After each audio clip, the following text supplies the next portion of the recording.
Hello नमस्कार, मैं आपकी एजुकेटर सीमा गोस्वामी। बच्चों, आज आपको पढ़ाए जा रहे हैं अभ्यास प्रश्न यानी मल्टीपल क्वेश्चंस, जो कि पेडागोजी सीटेट के लिए है। और ये सीटेट की तैयारी आपको हमारे चैनल के द्वारा कराई जा रही है। बच्चों देखो, ये पहला फर्स्ट क्वेश्चन है। एक शिक्षक अपने लोकतांत्रिक स्वभाव के कारण विद्यार्थियों को पूरी कक्षा में कहीं भी बैठने की अनुमति देता है। कुछ शिक्षार्थी एक साथ बैठते हैं, कुछ और चर्चा करते हैं या सामूहिक पठन करते हैं, नहीं पढ़ते हैं, कुछ चुपचाप बैठकर अपने आप पढ़ते हैं। एक अभिभावक को ये पसंद नहीं आता है और वो इसका ऑब्जेक्शन करता है। इस स्थिति से निपटने के लिए आप कौन सा तरीका एक टीचर होने के नाते अपनाएंगे, सबसे बेहतर हो सकता है?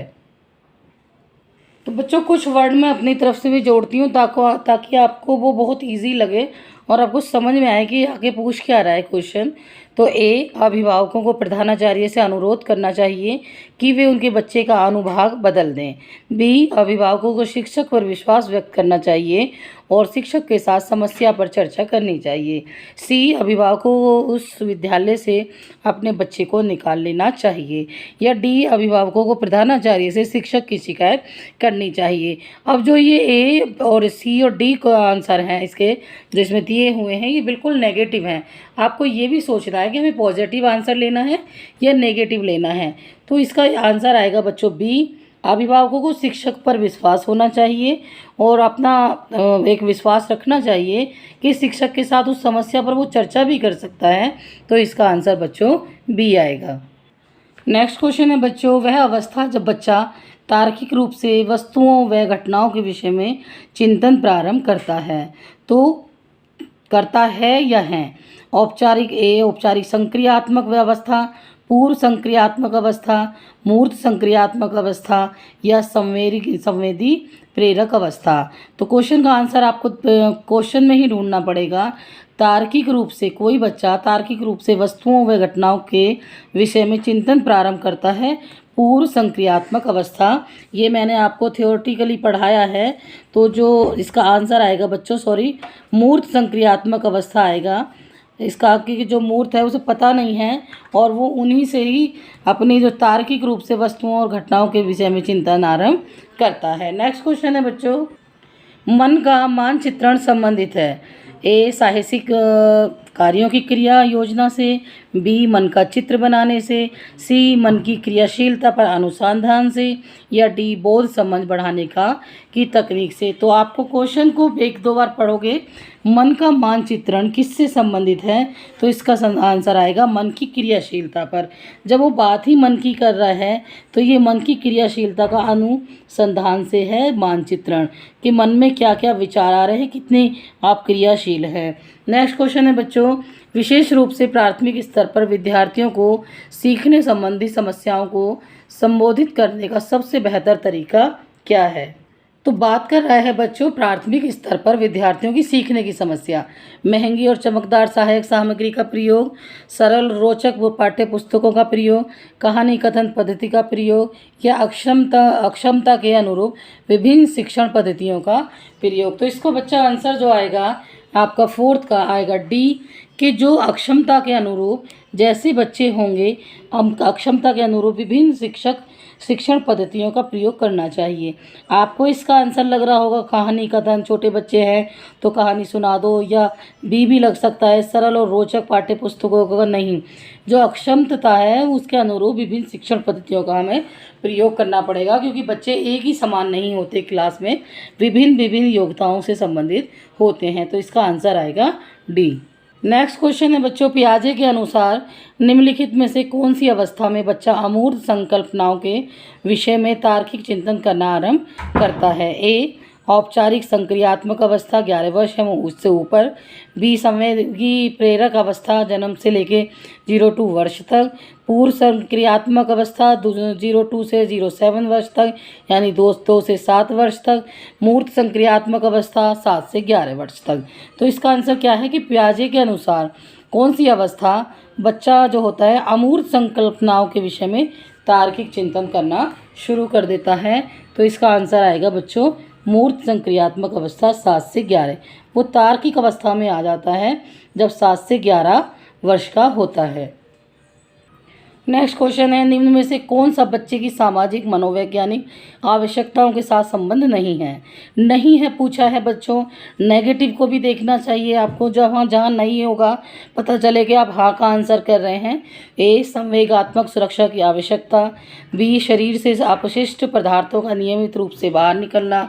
सी, सानिध्य संगति की आवश्यकता।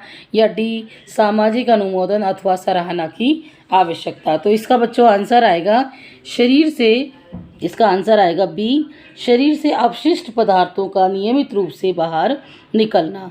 सामाजिक मनोवैज्ञानिक आवश्यकताओं के साथ संबंध नहीं है, तो ये संवेगात्मक सुरक्षा की आवश्यकता है, सानिध्य संगति की आवश्यकता है, सामाजिक अनुमोदन अथवा सराहना की आवश्यकता है, लेकिन शरीर से अपशिष्ट पदार्थों का निकलना कोई वो नहीं होता। तो इसका आंसर ये आएगा।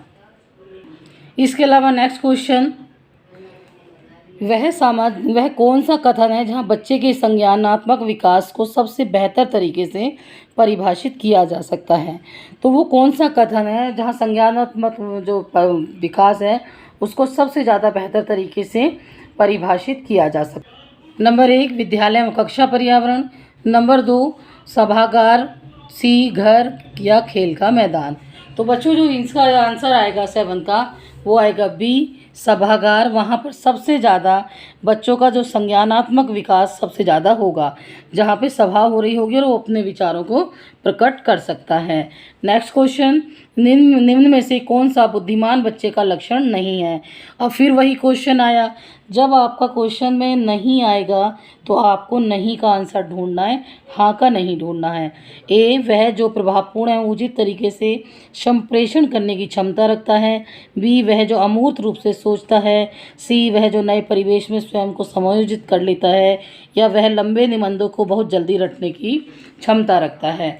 तो 8वें का आंसर बच्चों डी होगा, क्योंकि लंबे निबंधों को जल्दी रटने की क्षमता रखना कोई उसका संज्ञानात्मक विकास का सबसे बेहतर तरीका निम्न में से बुद्धिमान बच्चे का लक्षण नहीं है, क्योंकि रट तो कोई भी सकता है। सबसे बुद्धिमान बच्चे के लक्षण है नए परिवेश में अपने आप को एडजस्ट करना, अमूर्त रूप से सोचना, प्रभावपूर्ण उचित तरीके से संप्रेषण करने की क्षमता, ये सब हैं, लेकिन ये नहीं है।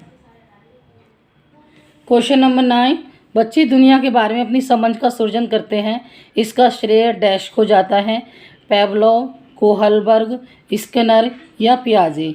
इन चारों में से जो चारों मनोवैज्ञानिक हैं उनमें से कौन सा है। तो इसका सही आंसर है बच्चों डी, यानी पियाजे। पियाजे दुनिया के बारे में अपनी समझ का सृजन करते हैं, इसका श्रेय वो पियाजे को जाता है कि उन्होंने बच्चे दुनिया के बारे में अपनी समझ का सृजन करते हैं, खुद ही इसमें ये पियाजे ने कहा है। इसके अलावा क्वेश्चन नंबर 10, शिक्षा के क्षेत्र में पाठ्य चर्चा जो चर्या है शब्दावली डैश को की ओर संकेत करती है। नंबर 1, विद्यालय का संपूर्ण कार्यक्रम जिसमें विद्यार्थी प्रतिदिन अनुभव प्राप्त करते हैं। या बी, मूल्यांकन जो प्रक्रिया। या सी, इस कक्षा में प्रयुक्त की जाने वाली पाठ्य सामग्री। डी, शिक्षण पद्धति एवं पढ़ाई जाने वाली विषय वस्तु। तो बच्चों इसका आंसर आएगा विद्यालय का संपूर्ण कार्यक्रम जिसमें विद्यार्थी प्रतिदिन अनुभव प्राप्त करते हैं। संपूर्ण शब्द आ रहा है, यानी कि उसके चारों तरफ से उसका चहुमुखी विकास हो रहा है, तो ये देखने से ही पता चल रहा है कि इसका आंसर ए आएगा। क्वेश्चन नंबर 11, आकलन को उपयोगी और रोचक प्रक्रिया बनाने के लिए डैश के प्रति सचेत होना चाहिए। आपको डैश में भी क्वेश्चंस आएंगे और ये 3 से 4 क्वेश्चन होते हैं और कभी कभी तो 6 से 7 क्वेश्चंस भी आते हैं। अपने हर साल का अलग अलग पैटर्न होता है। तो बच्चों ए, विद्यार्थियों को बुद्धिमान या औसत शिक्षार्थी की उपाधि देना। बी, शैक्षिक और सह शैक्षिक क्षेत्रों में विद्यार्थी के सीखने के बारे में जानकारी प्राप्त करने के लिए विविध तरीकों का प्रयोग करना। प्रतिपुष्टि फीडबैक देने के लिए तकनीकी भाषा का प्रयोग करना। या अलग अलग विद्यार्थियों में तुलना करना। तो इसका आंसर होगा बच्चों आकलन का जो सही आंसर होगा वो होगा बी, यानी कि शैक्षिक और सह शैक्षिक।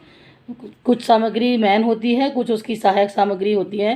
क्षेत्रों में विद्यार्थियों को सीखने के बारे में जानकारी प्राप्त करने के लिए विविध तरीकों का प्रयोग करना। कुछ आंसर तो बच्चों हम बिना पढ़े भी निकाल सकते हैं कि वो अपने एज ए टीचर हम क्या सोच रहे हैं बच्चे के बारे में, बच्चे के विकास के बारे में। तो इसका आंसर आएगा बी। नेक्स्ट क्वेश्चन, निम्न में से किसने कहा है कि शिशु अपने एवं अपने संसार के बारे में अधिकांश बातें खेल के माध्यम से सीखता है? तो ये कहा है बच्चों स्ट्रेंग ने, और ये मैंने आपको पढ़ाया है, थ्योरी भी पढ़ा रही हूँ मैं, साथ में आपको क्वेश्चंस भी करा रही हूँ। तो ये स्ट्रेंग ने कहा है कि बच्चे जो शिशु है वो अपने संसार के बारे में खेल के माध्यम से ही सीखते हैं। क्वेश्चन नंबर 13, विकास कभी न समाप्त होने वाली प्रक्रिया है, यह विचार किससे संबंधित है? निरंतरता का सिद्धांत, एकीकरण का सिद्धांत, अंतःक्रिया का सिद्धांत या अंतः संबंध का सिद्धांत? तो बच्चों इसका आंसर आएगा ए। ये सीधा सीधा मैंने आपको पढ़ाया कि बच्चों का विकास कैसे होता है या उसकी वृद्धि कैसे होती है, या आप मेरे प्लेलिस्ट में जा कर के देख सकते हैं। निरंतर होता है विकास, ये रुकता नहीं है, मृत्यु पर्यंत होता है। तो निरंतरता का सिद्धांत निरंतरता का सिद्धांत है विकास का कभी न रुकने वाला सिद्धांत। ये एक ऐसी प्रक्रिया है जो कभी समाप्त नहीं होती है। नेक्स्ट क्वेश्चन, निम्नलिखित में से किस अवस्था में बच्चे अपने समवयस्क समूह के सक्रिय सदस्य हो जाते हैं? प्रौढ़ावस्था, बाल्यावस्था, पूर्व बाल्यावस्था या किशोरावस्था? तो जो इसका सही आंसर आएगा बच्चों 14 का, वो आएगा डी। किशोरावस्था में बच्चे अपने समवयस्क समूह के सक्रिय सदस्य हो जाते हैं। तो किशोर अवस्था में ये मैंने आपको पढ़ाया है, उसकी वीडियो भी आप जा करके देख सकते हैं। वो मैं बीच बीच में इसलिए बता रही हूँ कि अगर आपको सीधे क्वेश्चन समझ में नहीं आ रहे तो पहले आप थ्योरी पढ़ लें, फिर आपको क्वेश्चन ईजीली समझ में आ जाएंगे और बहुत जल्दी याद हो जाएंगे। इसके अलावा बच्चों के बौद्धिक विकास की 4 विशिष्ट अवस्थाओं की पहचान की गई है, एरिक्सन द्वारा, पियाजे द्वारा, स्किनर द्वारा या कोहालबर्ग द्वारा। तो इसका सही आंसर है बच्चों पियाजे द्वारा बच्चों के बौद्धिक विकास की 4 विशिष्ट अवस्थाएं बताई गई हैं। तो ये पियाजे ने बताई हैं कि बौद्धिक विकास की 4 अवस्थाएं होती हैं। क्वेश्चन ऐसे भी आ सकता है कि बौद्धिक विकास की कितनी अवस्थाएं होती हैं? तो 4 होती हैं। किसने बताई हैं? तो पियाजे ने बताई हैं।